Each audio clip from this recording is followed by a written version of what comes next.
Bonjour, bonjour à toutes et tous, bienvenue dans votre rendez-vous du bien-être et de la performance professionnelle avec comme objectif de vous aider à développer une nouvelle vision des conflits et surtout des outils pour pouvoir mieux les gérer. Pour celles et ceux qui ne me connaîtraient pas, je me présente en quelques mots. Adrien Moulard, je suis consultant en entreprise en accompagnement du changement. Je suis également hypnothérapeute et formateur en hypnothérapie. La casquette que je porte avec vous aujourd'hui, c'est de formateur en entreprise où j'adapte les outils thérapeutiques aux enjeux professionnels et je crée des expériences, notamment les dégustations amplifiées par l'hypnose. Comme je vous le disais en préambule, le but de l'atelier d'aujourd'hui, c'est de vous aider à développer un nouveau regard, un regard plus juste et plus efficace surtout sur les situations conflictuelles et de vous partager, de vous faire expérimenter deux outils. Un outil qui va vous permettre de souvent désamorcer les conflits interpersonnels. On va se rendre compte qu'il y a des conflits, des relations de tension ou de désaccord avec d'autres personnes qui peuvent être désamorcées, qui sont parfois le fruit de difficultés de communication. Et puis, je vais vous partager un outil euh, d'adoucissement, je dirais, des conflits internes. J'espère que ça vous fait envie.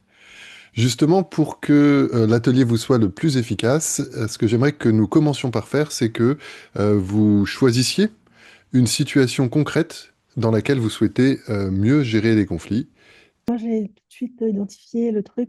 C'est quand il y a une différence entre ce qu'on imagine et la réalité, notamment au niveau professionnel, quand il y a des négociations au niveau des tarifs, Ok, pas dans un très bien. sens ou dans l'autre, mais généralement, c'est plutôt je propose un devis et c'est pas forcément ce que les personnes imaginent en fait, au niveau des tarifs.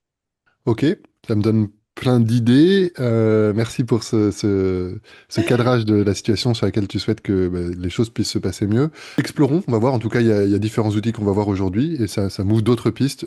Souvent, dans les ateliers que je propose, j'ai conçu des séries de 5 ateliers de 2 heures. Donc, vous voyez, là, on a 45 minutes ensemble. Donc, voilà, le but, c'est de vous proposer déjà certains outils, voir comment ça peut s'appliquer. Et puis, j'ai d'autres idées qui pourraient probablement être aidantes pour ta situation.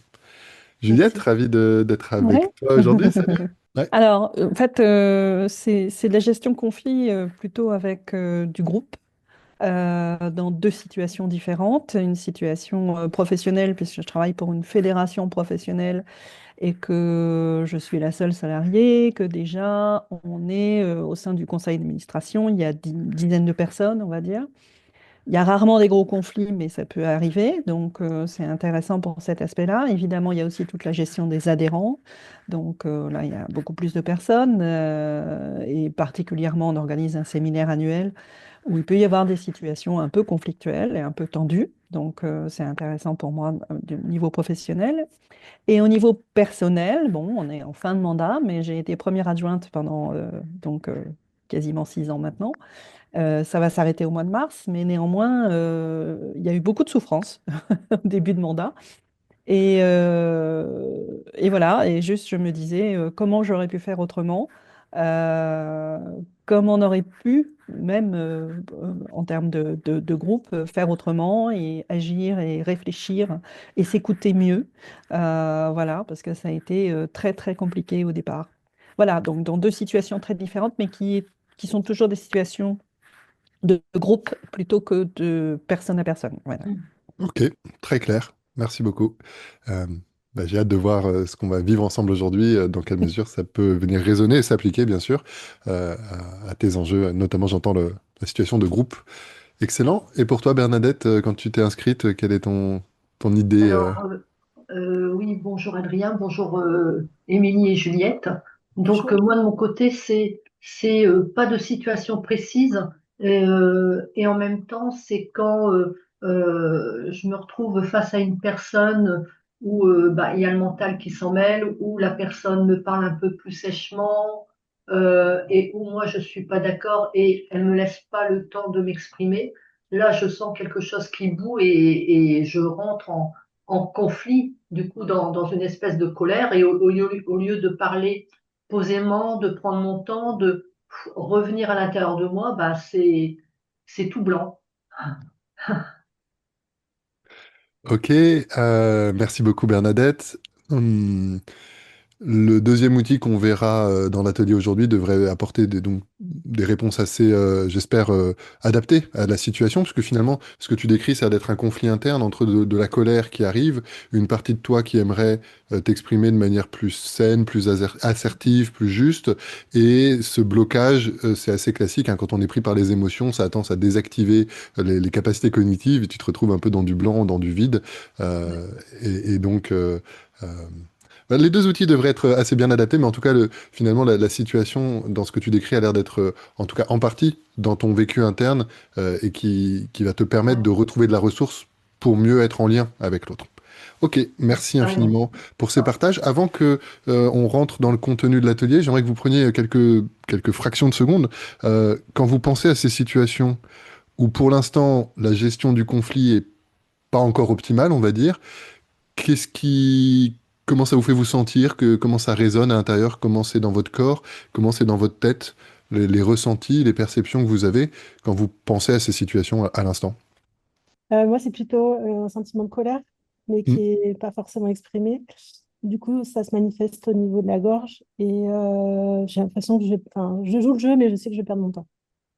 Ok, très clair, super. L'idée, c'est de voir comment à la fin de l'atelier, j'espère que vos ressentis et vos, à la fois physiques, émotionnels et peut-être vos perceptions mentales peuvent avoir bougé pour être plus porteuses dans la gestion de ces situations. Donc, ok, colère avec un ressenti dans la gorge et puis l'impression que tu joues le jeu, mais que tu sens que tu vas perdre ton temps, quoi. Ça sert pas à grand-chose, en fait. Ouais. Ok, super. Pour toi, Juliette, c'est quoi le feeling quand tu... Et beaucoup de souffle coupé. Ok, Et oui, je suis un peu comme Bernadette, les émotions qui montent en premier. Le raisonnement est derrière, mais il est derrière ça. Et ce qui arrive tout de suite, c'est voilà, oui, c'est quelque chose qui n'est plus raisonnable, justement. Voilà. Et on reçoit beaucoup d'agressivité. hmm, Euh, et la réception de cette agressivité est pour moi un vrai problème. Voilà. très clair. Je vous renvoie dès à présent au replay de l'atelier sur la gestion des émotions, où il y a certainement, si vous ne l'avez pas vécu, ou à le revivre d'ailleurs, des pistes qui peuvent venir vraiment euh, donner des clés justement à ce genre de vécu quand les émotions s'activent assez fort.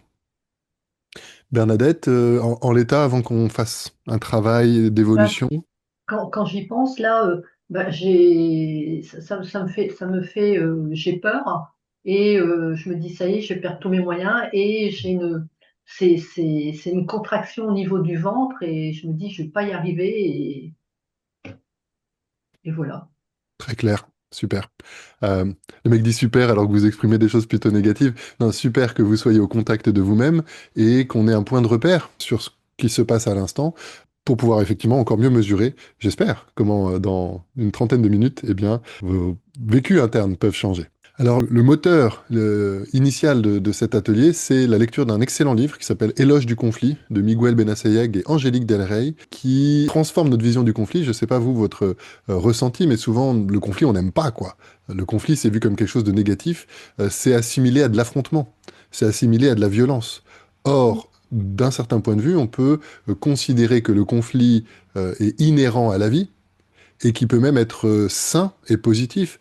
Je ne sais pas, quand vous pensez à vos relations qui peuvent être des relations amicales ou des relations familiales, les gens dont vous vous entourez, à vrai dire même au niveau professionnel, est-ce que vous avez envie que tout le monde soit toujours d'accord avec vous? Ce serait horrible, non, d'avoir un monde complètement aseptisé où il y a zéro conflit. Je caricature volontairement. Inversement, j'ai l'impression, dites-moi à nouveau si ça résonne avec votre feeling, que ce qui est beau, c'est d'avoir des relations suffisamment solides pour pouvoir être en désaccord, peut-être même parfois se friter un peu, je pense aux réunions de famille ou ce genre de choses, ou avec nos amis proches, pouvoir avoir du conflit positif qui nous émule, qui nous fasse grandir, qui nous challenge, qui nous permette aussi d'agrandir notre vision du monde et nos compréhensions. Donc voilà, l'idée, ça va être de Ça gagner. dépend de l'entourage qu'on a. Personnellement, moi, c'est pas ce que j'ai vécu dans mon expérience, mais j'aimerais bien. Ça serait chouette. Alors, on peut certainement être malheureusement dans des situations où il y a une forme de toxicité dans la Ah, relation qui fait mm, que c'est essentiellement négatif. Pour autant, j'espère, Émilie, que au-delà d'autres, de certains cercles, il y a des cercles peut-être amicaux ou des oui, oui, cercles oui, bien sûr. professionnels Heureusement. où on peut se challenger Et du positivement. coup, il y a moins de conflits avec ces cercles-là. Donc, Ouais. c'est tout, tout ou rien, en fait, j'ai Ok. l'impression. Euh, Quand ça va, c'est nickel, il n'y a pas de conflit. Par contre, quand ça va pas, c'est complet. Enfin, il y a pas de solution à part prendre de la distance parce que c'est trop toxique et l'échange, comme dit Bernadette, enfin, je crois, l'échange n'est pas possible en fait et pas respectueux parce que l'autre ne t'écoute pas et n'en a rien à faire de toi. Donc en fait, moi, je prends la fuite. Et c'est la seule solution malheureusement que j'ai trouvée pour me préserver. Et effectivement, c'est la solution un peu en dernier recours. La Ouais. série de 5 ateliers que je propose, Oui. c'est à la fin, il y a des situations où si ce qu'on a essayé pour sortir du conflit par le haut n'a pas marché, c'est légitime de se protéger et de s'extraire d'un environnement toxique, si tant est qu'on le puisse, hein. Malheureusement, il y a des situations où c'est pas toujours possible. On verra que quand c'est pas possible, l'idée, ça va être de pouvoir aller installer des ressources, des protections intérieures pour Mm. pouvoir euh, être le plus imperméable possible à ces situations. Alors, Tu me fais merci. penser Ouais. à Richard Bandler, qui est l'inventeur de la PNL, la programmation neurolinguistique, et il explique que dans sa jeunesse, il avait un oncle il y a un nom technique pour ça, c'est un nom scientifique, c'est un gros connard, tu vois. Et genre, tous les dimanches, il y a le déjeuner familial. Et en fait, le type, c'est un raciste. Les Noirs, faut les renvoyer en Afrique. Faut retourner au Vietnam, foutre leur branlée au Niakoué. Enfin, c'est que des trucs comme ça, quoi. Et en Ok. fait, Richard Bandler, il a une estime de lui qui est assez élevée. En plus, c'est quand même un type qui est assez génial. Et en fait, un jour, il a un déclic. Il se rend compte que il laisse cet oncle, qui probablement est d'un niveau intellectuel, émotionnel, relationnel pas aussi poussé, on va dire, il lui laisse prendre le contrôle de ses émotions.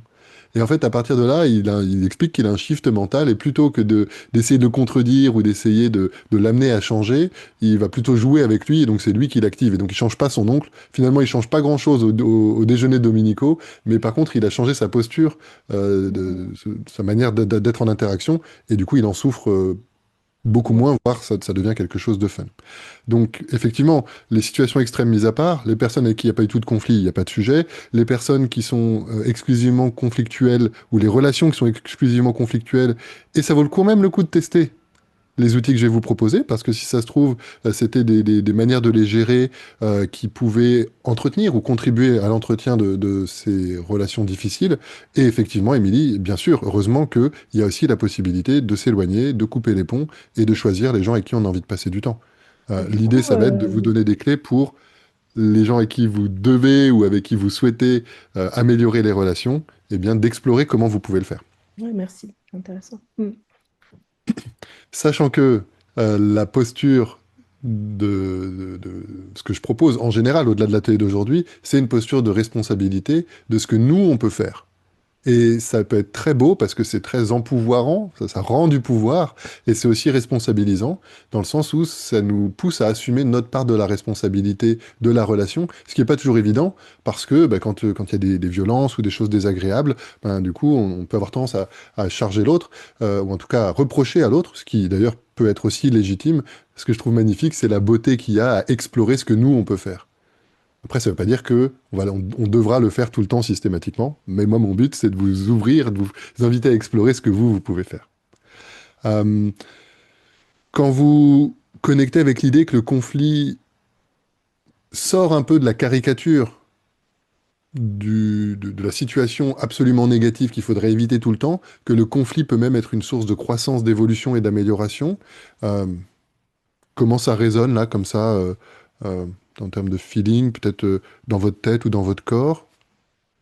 C'est comment l'idée de faire une place à cette idée? Déjà, c'était évident pour vous?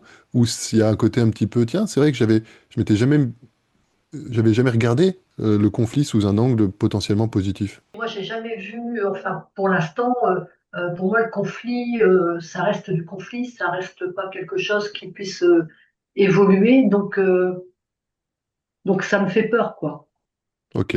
Je pense à des exemples, tu sais, des débats, par exemple des débats sur des sujets passionnants, genre, je sais pas, de politique ou de situations, etc., où on peut ne pas être en accord, mais où finalement ça nous fait bouger, et puis avec le temps, on se rend compte que ben, du coup on évolue et que on déploie un peu sa manière de penser. Est-ce que ça peut rentrer dans un cadre pour toi? Alors, si tu prends l'exemple, si je prends l'exemple de la politique, bah, c'est les intonations de voix, c'est la manière dont ça résonne, dont ça se, ça se renvoie la balle. Tu vois, cette espèce de ping-pong où tu sens des mots qui sont un peu forts, un peu violents. Moi, je suis dans le ressenti, donc je les regarde pas parce que ça m'intéresse pas de ressentir ces choses-là.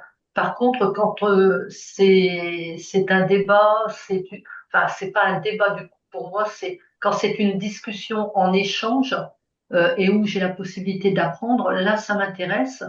Et voilà. Alors c'est excellent. Ce que je souhaite préciser, ou en tout cas l'idée vers laquelle je souhaite vous amener, c'est comment est-ce que une communication qui peut être de l'ordre du débat et qui peut aller jusqu'au conflit, on peut sortir du vécu conflictuel, que ce soit dans l'intonation ou dans les ressentis, pour la ramener vers le domaine du débat et de l'échange qui devient constructif. Donc Ouais, ce que voilà. je veux exprimer, c'est que j'ai l'impression que l'idée de conflit fait que ça va être nécessairement euh, négatif, alors qu'un Mhm. débat peut être conflictuel, on peut être dans une opposition d'idées, il peut même y avoir une forme d'agressivité, parce qu'il peut y avoir de la passion, parce qu'il y a de l'engagement, et en même temps que ça puisse rester dans des sphères de vécu suffisamment positif pour soi, et dans l'échange, que ça puisse être constructif. Donc Oui, carrément. Avec un esprit aussi respectueux de l'autre et oui, surtout respectueux de l'autre. Pas en train d'être un chien qui veut attraper un os, par exemple. Enfin, je sais pas si l'image est belle, mais c'est ce qui me vient à l'esprit. Juliette, merci beaucoup Bernadette, l'idée que le conflit est pas nécessairement de l'affrontement, pas nécessairement négatif, Non, c'était évident, comment ça résonne chez toi? bah, c'est presque une évidence, mais c'est justement ça que je trouve intéressant, c'est comment juste un désaccord entre amis, par exemple, on va rester dans un cadre amical, on va même pas parler de boulot ou de quoi que ce soit, peut glisser vers un conflit, et alors qu'on s'aime tous, alors qu'on s'apprécie tous, alors que voilà, on peut avoir beaucoup d'écoute par ailleurs, et sur un différend, on n'a plus cette écoute, on n'a plus cette bienveillance, on part en vrille, je vais le dire comme Mhm. ça, et et il y a voilà, il y a un glissement qui arrive, et il est où? Elle est où ce point de voilà, ce curseur, ce point de glissement, il est où? Et c'est ça qui m'intéresse en fait, parce que je me dis que là, on peut agir et se dire, oups, là, il faut que moi je me calme, il faut que je calme l'ambiance, il faut que j'arrive à réharmoniser l'histoire parce que c'est juste, on n'est juste pas d'accord et c'est pas très grave, quoi. Voilà. Donc, voilà, on n'est pas sur des conflits internationaux, quoi.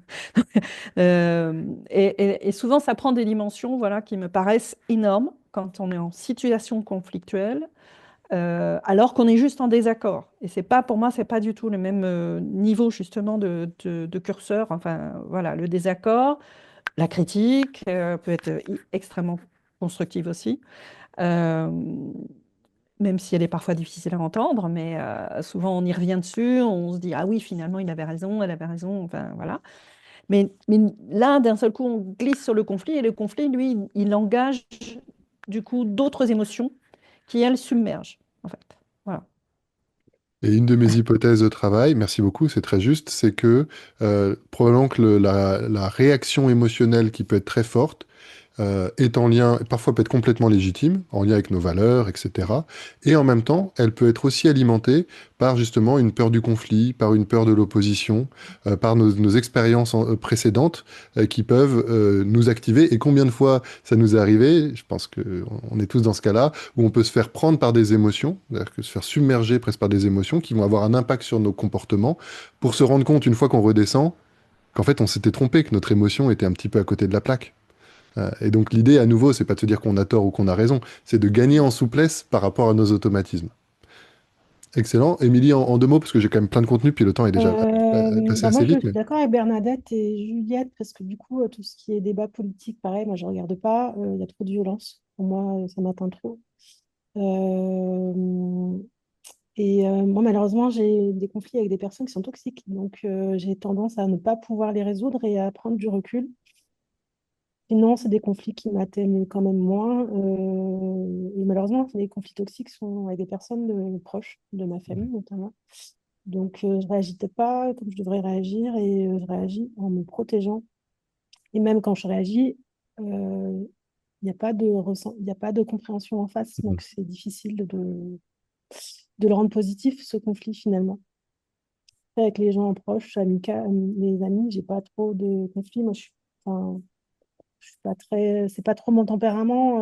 Je suis plutôt calme et posée. Donc, quand les émotions elles montent, c'est vraiment il y a de la toxicité quelque part. Et j'ai pas de solution à part prendre de la distance. Voilà. très Et bien. je me sens, enfin, le problème, c'est que moi, j'attire pas mal les gens un peu comme ça, quoi. Donc, c'est pas facile. Là, du coup, ça pourra peut-être poser d'autres questions ou d'autres axes d'exploration sur peut-être qu'est-ce qui peut se jouer, encore une fois, je suis très, très précautionneux, dans nos structures intérieures qui font que ça peut faire résonner chez certaines personnes. Je me rappelle, j'ai accompagné une jeune femme qui se faisait beaucoup embêter dans la rue et à un moment, je sais pas, dans l'échange, elle a pris conscience que j'ai demandé, mais est-ce qu'il y a des moments où c'est moins le cas? Et elle m'a dit, bah, c'est vrai que quand je me fais jolie, quand je m'habille professionnel avec un tailleur, que je me maquille, je pense que je fais un peu peur aux gens et du coup, les gens l'embêtent moins. Et en fait, c'est quand elle se mettait en jogging avec une capuche sur la tête, etc., qu'elle essayait de se cacher pour pas qu'on l'embête, bizarrement, ça a attiré tous les mecs pénibles dans la rue. Donc, à nouveau, toujours avec beaucoup de respect et de tendresse, euh, une possibilité, en tout cas d'avoir une curiosité vers, tiens, qu'est-ce qui peut se jouer en moi qui peut favoriser ça dans la relation si jamais il y avait ça qui était parfois actif. Euh, En tout cas, mon idée, c'était de commencer par adoucir la vision du conflit, euh, notamment en se rappelant on peut avoir parfois des conflits qui peuvent être pas forcément même agréables à vivre sur l'instant, mais qui peuvent être quand même porteurs, qui peuvent nous aider à grandir. Parfois, je sais pas, on a peut-être reçu un petit coup de pied au derrière par quelqu'un, par un mentor ou par quelqu'un qui nous aime, par un parent qui peut être normatif pour nous aider justement à dépasser certaines difficultés. Il y a une autre dimension qui peut, j'espère, vous donner de la ressource et vous aider à gagner en optimisme et en enthousiasme par rapport à la vision et à la gestion du conflit, c'est le fait que quelque part, on est d'accord que vous gérez pas le conflit de la même manière que moi ou que d'autres personnes. Et ce que ça signifie, c'est que c'est pas quelque chose d'inné. Il semblerait que le conflit, la gestion du conflit, ce soit un apprentissage. Et je vous propose qu'on fasse un petit détour par les 4 étapes de l'apprentissage pour vous aider à gagner là aussi en liberté par rapport à ces automatismes que vous avez mis en place dans la gestion des conflits. Vous avez vu, vous réagissez d'une certaine manière, il y a certains sujets qui activent certaines émotions vous font avoir certains comportements, vous font avoir certaines pensées, avoir certaines communications. Et ça, en fait, ben, ça nous paraît évident et ça nous paraît inévitable parce que c'est ce qu'on vit, c'est comme ça qu'on est structuré. Mais vu que notre voisin réagit pas de la même manière, ça nous prouve bien que c'est pas inné, c'est acquis, c'est culturel, entre guillemets, dans le sens où c'est quelque chose qu'on a développé. Et donc, il semblerait que la plupart des apprentissages passent par 4 étapes. Je ne sais pas si vous étiez familier avec cette connaissance. La première étape, c'est quand on est inconsciemment incompétent, c'est-à-dire qu'on ne sait pas qu'on ne sait pas. Je prends l'exemple de la conduite. Au début, vous êtes un bébé, vous savez même pas ce que c'est qu'une voiture. Du coup, vous savez pas que vous savez pas conduire. Ok, donc on peut dire qu'au départ, les enfants, les bébés, ils savent même pas ce que c'est que le conflit, donc ils savent pas qu'ils savent pas gérer le conflit, quoi.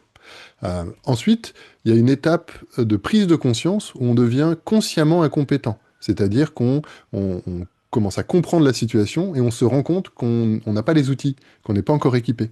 Donc je file la métaphore de la voiture. On a un petit garçon, une petite fille. On a compris qu'une voiture c'était un véhicule, que papa et maman savaient conduire et que nous on ne sait pas. L'étape 3, c'est l'étape qui est la plus laborieuse, qui consomme le plus d'énergie. C'est le moment où on développe consciemment la compétence. Donc j'espère, si vous savez conduire, sinon vous pouvez prendre d'autres exemples, faire ses lacets, etc. Euh, c'est le moment où on apprend à faire les choses. Et donc, quand on apprend à conduire, c'est hyper fatigant. Je ne sais pas si vous vous rappelez, il y a les 3 pédales, les 3 miroirs, les autres usagers. Voilà, il y a plein de choses à maîtriser. Et au début, quand on apprend, eh bien, on est nul. On n'est pas efficace au début, on fait des erreurs, on est un peu maladroit, ça consomme plein d'énergie, tu conduis 20 minutes, t'es lessivé. Et il y a une étape qui me paraît assez fascinante, qui maintenant est assez quand même évidente, je pense, mais on n'y pense pas toujours, c'est l'étape 4 où, après avoir suffisamment bossé consciemment, eh bien, ça s'automatise. Vous devenez inconsciemment compétent. La bonne nouvelle de cette étape 4, c'est que c'est très économe en énergie. C'est-à-dire que le cerveau, il a automatisé, le corps, il a automatisé, et vous pouvez conduire avec beaucoup moins d'efforts. Vous pouvez conduire en pensant à autre chose, vous pouvez conduire en ayant une conversation avec quelqu'un d'autre. Parfois, c'est tellement automatisé que on est même absent consciemment de certaines parties de notre trajet. C'est quand même assez incroyable quand on y pense. Et d'une certaine manière, mon hypothèse ici, c'est que vos manières de gérer le conflit sont passées par ces étapes, et aujourd'hui, vous êtes inconsciemment compétent, inconsciemment compétente à votre manière dans la gestion du conflit. Et notamment dans ce que vous décrivez, parfois avec les émotions qui peuvent monter, etc. Euh, et la bonne nouvelle, c'est que, et ça a été démontré scientifiquement, alors à l'époque c'était plutôt pour les personnes qui tapaient à la machine à écrire, mais ça marche aussi sur l'ordinateur. Si vous souhaitez améliorer votre vitesse de frappe à l'ordinateur, je ne sais pas si vous regardez le clavier ou si vous regardez l'écran, ben voilà, si vous regardiez le clavier, il va falloir regarder l'écran pour pouvoir gagner en capacité d'information visuelle tout en tapant avec les doigts. Et quand vous allez faire ça, donc vous redescendez entre guillemets en étape 3, vous remettez de la conscience. Quand vous faites ça, vous perdez en efficacité. Donc quand vous apprenez à taper au clavier sans regarder le clavier, au début vous faites plus d'erreurs que si vous regardiez le clavier. Mais il y a un truc extraordinaire, c'est que ce mécanisme d'automatisation, justement, se remet en œuvre et vous permet progressivement que les nouvelles compétences s'automatisent. Autrement dit, ce que je souhaite vous faire passer comme idée, c'est que vous avez appris à gérer le conflit, c'est devenu automatique parce que c'est comme ça que notre cerveau et que notre corps fonctionne, et en réintroduisant de nouvelles idées, en réintroduisant la possibilité que vous pouvez vous améliorer, en réintroduisant de nouvelles conceptions ou de nouvelles techniques par rapport à la gestion du conflit, eh bien, ça risque de désamorcer, ça risque de vous déstabiliser un petit peu, puisque ça va venir faire bouger ce qui était automatisé. Pour autant, cette déstabilisation positive, hein, va permettre que ça se réautomatise ensuite de manière plus efficace. Comment ça résonne plutôt émotionnellement? C'est quoi le feeling là de se dire, ok, tiens, j'ai peut-être jamais pensé, je sais pas, peut-être que c'est un truc évident pour vous, mais souvent on n'y pense pas que vous avez appris, vous avez développé ces compétences qui sont déjà très bien. Si on est en train de se parler aujourd'hui, c'est qu'après vous avez déjà de bonnes compétences en gestion des conflits, quitte à ce que ça mène à je me protège parce que sinon ça me détruit, et c'est une très bonne compétence, bien sûr. Le fait de se rappeler que c'est un apprentissage et que donc, comme tous les apprentissages, ça peut s'améliorer, c'est quoi le feeling qui vous, qui vous vient? Ouais, positif, Bernadette, très cool. Oui, Juliette, positif aussi. Ouais, ouais, ouais, ouais, de même. Ouais. C'est toujours bien d'apprendre pendant toute sa vie, quoi, on va dire. Et donc, c'est une bonne nouvelle. surtout si tu as une valeur apprentissage forte, de savoir que, hey, en fait, et d'ailleurs, ça peut même mettre une touche de joie, de curiosité assez bizarre, parce que souvent tu fuis le conflit parce que tu l'as mal vécu, surtout s'il est toxique, Émilie, évidemment. Et si jamais vous installez cette idée que peut-être qu'il n'est pas absolument dans 100% des cas toxique et négatif, et en tout cas, c'est un apprentissage que ma gestion de ce conflit, c'est un apprentissage. Et donc, typiquement comme Richard Bandler, vous voyez, si tu rentres dans ton déjeuner de famille avec ah mais tiens, je vais essayer d'utiliser les techniques d'Adrien. Je sais que l'autre, il va être qui il est d'habitude. Je sais qu'il va être agressif. Je sais qu'il va m'envoyer des scuds. Je sais qu'il va pas m'écouter. Je sais qu'il va dire des choses juste pour me faire sortir de mes gonds. Mais là, je le vis comme un espace d'entraînement pour tester les techniques. Et vous voyez, rien que ça, vous rentrez pas du tout dans la situation de la même manière. Ou Juliette, tiens, je sais que dans ce groupe-là, ça a tendance à partir dans ces sphères-là. L'anticipation faisait que, bah, du coup, ça créait la boule dans le ventre, etc. On n'a pas envie d'y aller. Donc, vous connaissez l'histoire du type qui avait peur du regard des autres? C'est un type Mhm. qui a peur du regard des autres. Et du coup, il rentre dans une pièce, et comme il a peur du regard des autres, il se tient bizarrement. Et du coup, les gens le regardent bizarrement. Vous voyez, on a une espèce de conditionnement. Et en tout cas, notre Ouais. état intérieur a tendance à conditionner notre expérience. Donc, si suite à l'atelier, vous abordez les situations conflictuelles avec plus de curiosité, presque un sens du jeu, vous voyez, tiens, j'ai envie de tester des trucs, on va voir comment ça peut être différent. Rien que ça, c'est déjà un bénéfice extraordinaire puisque vous y rentrez différemment. Et donc, on pourrait presque dire qu'il n'y a aucune chance que la situation ne soit pas au moins un peu différente. Après, encore une fois, je ne vais pas vous vendre la lune, et puis il y a des situations où tu peux avoir les meilleures techniques de communication. Si l'autre, il a prévu de te faire du mal, On ne pourra peut-être pas le changer. Moi, je trouve que c'est super de pouvoir améliorer les conflits, hein, parce que bon, c'est quelque chose de assez présent dans ma vie. Après, dans un autre registre qui n'a rien à voir avec le familial, il y a des techniques où on peut reformuler certaines choses et qui permettent de creuser un petit peu plus pour comprendre pourquoi il y a un désaccord. Et ça, je trouve que ça peut être pas mal, mais quelquefois, quand on a l'émotion qui monte, bah, c'est difficile d'avoir ces réflexes-là. Tout à fait. Alors en plus, tu me fais une super transition. Pour les émotions, on va voir parce que là, le temps a filé. J'ai pas envie de bâcler non plus les outils, donc on va voir jusqu'où on a le temps d'aller aujourd'hui. Mais en tout cas, je vous renvoie à nouveau au replay de la session précédente pour vous entraîner à accueillir les émotions, surtout si elles peuvent être submergentes. Quand on est en direct, c'est assez dur à gérer. Quand on est Mm. pris par une émotion, même avec plein d'outils, etc., bon, plus tu t'entraînes, plus tu peux avoir une prise, mais en vrai, les émotions, elles décalent notre état de conscience et par définition, c'est assez dur, pour pas dire impossible, à contrôler consciemment en direct. J'ai un de mes formateurs qui prenait l'analogie, disait c'est comme essayer de freiner un 30 tonnes avec des freins de vélo, quoi.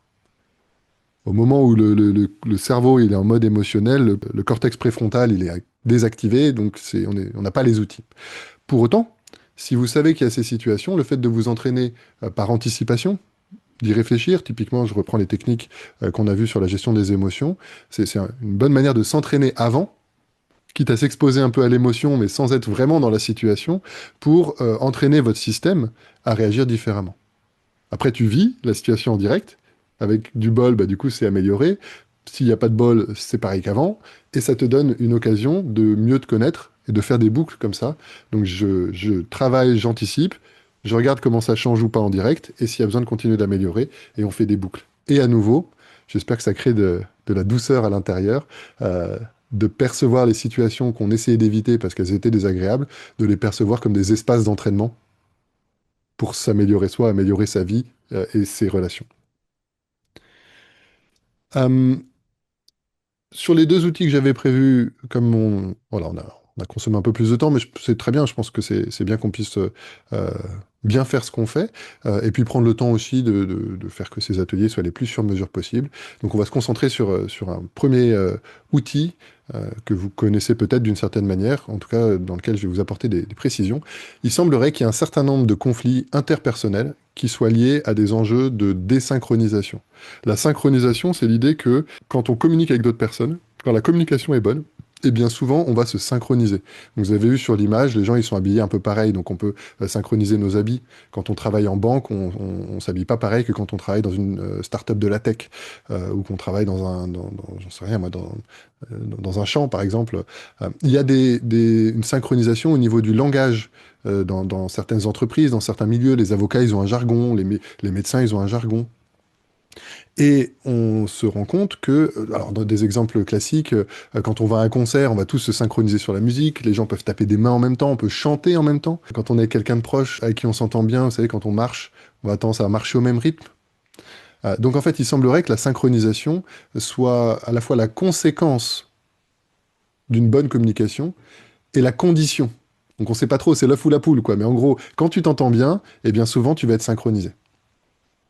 Je vous donne les trois domaines à synchroniser ou dans lesquels vous pouvez jouer avec la synchronisation. Le premier, c'est le niveau verbal. Et donc, pour faire simple, suite à l'atelier, ce que je vous encourage à faire dans les situations où jusqu'à présent il y avait du conflit, eh bien, c'est de vous installer dans une discipline. Justement, Émilie, un peu à contre-courant de ce que tu as proposé, mais on verra que les deux stratégies peuvent tout à fait se défendre, de vous forcer, vous imposer de réutiliser les mots que votre interlocuteur utilise. Vous verrez qu'on Ouais, a c'est souvent tendance comme à vouloir en donner sa communication proposition. non verbale, où on peut le faire quand on a un rendez-vous avec quelqu'un. Moi, je le fais intuitivement. La personne, elle est comme ça. Ah ben, moi, je me dis, ah ben mince, moi, je suis aussi comme ça. Donc, il y a aussi du non-verbal sur ça. Alors, tu as juste un tout petit peu d'anticipation, mais Ah, effectivement, bon. c'est ça. J'aurais pu le faire avec donnant une perspective globale. Effectivement, il y a le niveau verbal. On va voir le niveau paraverbal, c'est-à-dire donc, les mots. Paraverbal, la manière avec laquelle les mots sont dits. Et le niveau non verbal, qui est comment le corps incarne le message. Donc, tu as effectivement juste deux petits crans d'avance, Émilie. Nickel. Donc Désolée. voilà, petit jeu suite à l'atelier. Amusez-vous dans les situations où auparavant il y avait du conflit à vous astreindre à vraiment réutiliser les mots, les expressions, les métaphores telles que l'autre les a employées. Parce que, je sais pas, si jamais je dis conflit et que toi tu dis désaccord, bah en fait, pour toi, le désaccord, c'est pas la même chose que le conflit. Et donc, si j'utilise pas le même mot, je peux créer du conflit juste par le décalage d'étiquette, entre guillemets, que j'ai utilisé. Au niveau paraverbal, c'est donc la manière de dire les mots et c'est le ton, le rythme de la voix. Et on verra que, eh bien, souvent, quand la communication passe mal, il peut y avoir un décalage dans ce niveau paraverbal. Donc, je sais pas, il y a des gens qui parlent très vite, ils parlent comme ça, tac, tac, tac, tac, tac, tac. Et si vous parlez avec un ton très posé, eh bien, ça peut créer du conflit. Je sais pas s'il y en a qui ont des ados, je crois que les ados, ils fonctionnent un peu comme ça, quoi. Ils sont un peu ramollos, et donc le rythme et le ton de la voix peut faire qu'on peut créer un dialogue de sourds uniquement presque sur la forme. Donc on peut créer un dialogue de sourds sur le fond, on n'utilise pas les mêmes mots. On verra après, effectivement, ce serait un autre développement très intéressant d'aller chercher le contenu de la communication, c'est-à-dire à quoi les mots font référence. Et là, on pourra aller dans la reformulation, Émilie, on pourra aller dans l'exploration du sens qu'il y a derrière ce que les gens cherchent à nous faire passer. Là, au niveau de la forme, effectivement, utiliser les mêmes mots, souvent, ça permet de s'aligner. S'adapter, s'ajuster sur le paraverbal permet aussi souvent de se sentir entendu. Et effectivement, au niveau du corps, le fait d'aligner nos postures, l'exemple typique, vous savez, c'est quand tu es assis à ton bureau et quelqu'un vient de parler et qui reste debout. Mm. Ça pourrait être tout à fait vertueux, ça pourrait être une très bonne communication, les bons mots, le bon paraverbal, la bonne manière de les dire, mais juste parce que l'autre, il est au-dessus de toi, ça crée une impression un peu que la personne te domine. Et ça peut nuire à la communication, voire carrément créer du conflit, alors que toute chose égale par ailleurs, la communication aurait pu très bien se passer. L'élément clé à retenir avec la synchronisation, c'est que, je ne sais pas si vous avez déjà vécu ce genre de situation où quelqu'un se synchronise sur toi, s'adapte, il te copie, il te singe. Et ça nuit à la communication. Je sais pas, personne n'a envie qu'on nous imite et qu'on nous singe. Et donc, ce que je vous propose comme manière d'utiliser cet outil, c'est non pas de vous dire «Ah, il faut absolument que je me synchronise», parce que ça aurait tendance à vous sortir de la communication. En fait, vous savez déjà très bien vous synchroniser. Vous le faites depuis des années, notamment dans les situations avec lesquelles ça se passe bien, dans les relations dans lesquelles ça se passe bien. Donc, c'est plus étape 3. Vous vous rappelez que la synchronisation, ça existe, si vous ne le saviez pas. Et donc, en étape 4, naturellement, sans effort, vous allez certainement vous sentir mieux synchronisé. Quand vous allez vous trouver dans une situation où la communication est difficile, où il pourrait y avoir des conflits, eh bien, vous pourrez être plus attentive. Tiens, est-ce que, est-ce que ce sont les mots que j'emploie? Est-ce que c'est le rythme de ma voix, le ton de ma voix, ou est-ce que c'est la posture de mon corps? Et éventuellement pouvoir faire un ajustement. Mais voyez, pas en mode vraiment, t'as mis la main comme ça, Bernadette, alors je me mets comme ça marche pas. Par contre, Émilie, très juste, quand vous allez constater que vous êtes synchronisé, ça c'est un très bon indicateur, c'est pour ça que j'ai mis l'image de thermostat. C'est comme si la synchronisation devient un peu le thermostat de la relation. C'est-à-dire, quand tu constates que tu es synchronisé, a priori, ça veut dire qu'il y a une bonne communication. Et avec, j'espère, une espèce de joie, une curiosité d'aller tester comment, quand vous avez besoin d'ajuster, eh bien, vous aurez plus de facilité à trouver les bons mots, ajuster le ton de votre voix et ajuster la posture du corps pour peut-être parfois vous rendre compte que ce qui pouvait prendre le chemin du conflit peut un peu faire marche arrière et revenir vers du débat, de l'échange, peut-être du désaccord, mais un désaccord qui peut être respectueux. Il faut qu'on se dise au revoir. Merci infiniment pour votre présence. Laissez infuser tout ça. Je vous invite à tester, jouer. Ne prenez pas ce que je vous dis pour argent comptant. C'est vraiment l'expérience dans la vraie vie qui permettra de valider si ça fait sens pour vous ou pas. Et je vous encourage vivement à partager ce contenu, le replay notamment, à toute personne que ça peut intéresser. Et évidemment, on reste au contact. J'ai beaucoup de matière à partager, donc je pense qu'il y aura au moins un ou plusieurs autres ateliers sur ce thème-là pour continuer de vous partager les meilleurs outils et vous permettre d'améliorer vos vies. Merci beaucoup.